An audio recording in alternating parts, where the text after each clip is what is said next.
from the Baguio, Andrew Cortez.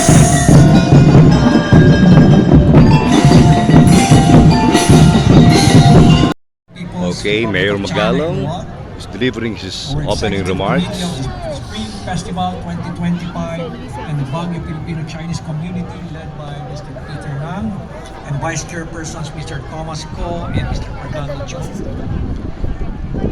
Our Association of Baguio Chinese Filipino Community led by Olivia Ong.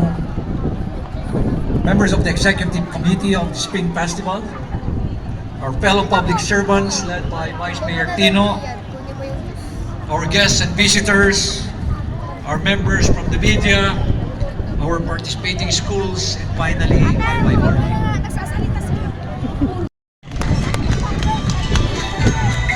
Thank you very much, Honorable Mayor Benjamin Magalong. Mabuhay po kayo. At na bagay niyo po yung red na Chinese costume po niyo, sir. Maraming salamat po sa inyo. So, now, ladies and gentlemen, we'll continue with the acknowledgement.